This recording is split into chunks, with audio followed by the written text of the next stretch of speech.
Yeah, thank you, Takeo-san, for joining us for this quick conversation. We're here live right now at Japan Southeast Asia Market Forum. Yeah. And thank you for having us. Thank you. Thank you for having a lot of our portfolio companies as well come and join this really significant event. I think we're seeing a lot more collaboration between Japan and Southeast Asia. Sure. I had the privilege of working more closely with organizations like JETRO. So maybe you can share a little bit about what JETRO does and how its role has evolved in Southeast Asia. What makes Southeast Asia more interesting for you? Yeah. Thank you for inviting me as a speaker. And it's very exciting for me to participate in this event. And for your question, I'll actually answer several layers of JETRO's activities and what's happening in this area, Southeast Asia. This region is has a multi-function for the Japanese industries and the firms. First, market and manufacturing base and development, and some research activities. And recently, we have Japanese firms have more activities in innovation and collaboration. And also, this area has an abundant of great human resources, which they are now very active in Japan to help somewhat human resources scarcity. And for manufacturing and development, it's obvious that there are more than 15,000 Japanese firms are active in this region. They are trying to penetrate market, and also they are creating products and services, not only for this region, but for Japan, China, US, and Europe. So the trade volume of Japan with this region is about 15% of the total trade volume of Japanese industry with world.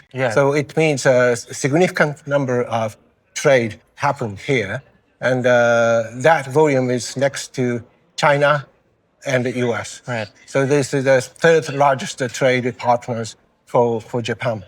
And also, as for innovation, there are a significant number of Japanese firms, large and small, are active in creating some innovative projects, partnering with local firms in Singapore, Vietnam, Malaysia, and Thailand.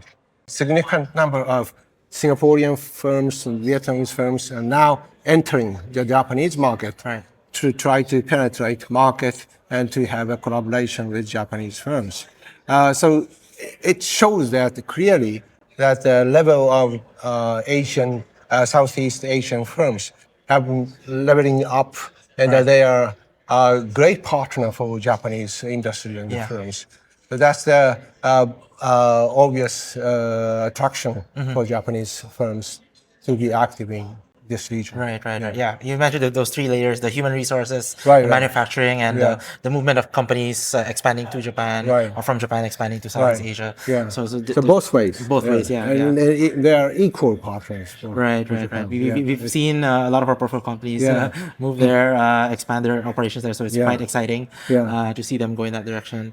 My other question is, what are some of the more interesting innovation sectors in particular that you've seen really take off, expanding from Japan to Southeast Asia? It's also several layers, I can say. First, tackling social obstacles, social challenges like pollution, air, water, and also recycling, and also energy issues, and also traffic jam. Very common in Southeast Asia. And access to medical or healthcare services. For those social issues, Japan has a long history to tackle and somewhat overcome the issues. So I think Japanese firms' experience in technology and services can apply to those social challenges now Southeast Asian countries are facing. But other issues are somewhat to promote more welfare, more fun, entertaining, such as education, tourism, entertainment, sports. That area, I think that's happening both ways, from Japan to Southeast Asia. And the creative economy. And third one is new areas. For example, decreasing population or aging. Right. Japan is currently facing that to tackle those issues, but we don't have clear answer yet.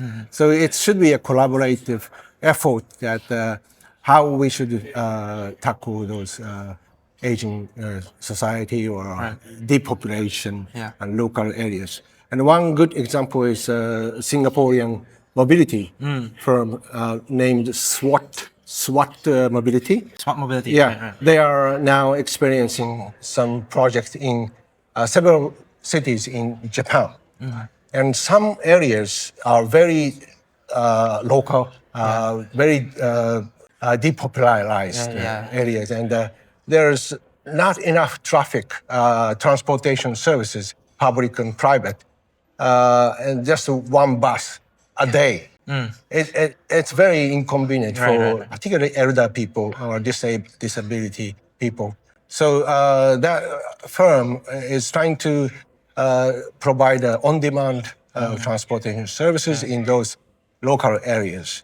And it's a very challenging, of course, but we are very happy to have those global players to try to solve social issues in Japan. Thank you for sharing that example. Yeah. I think it's gives a very concrete picture of what firms can do to solve problems, pain points in Japan. But you also mentioned about a creative economy. You also mentioned about healthcare and transportation potential and opportunities to be solved.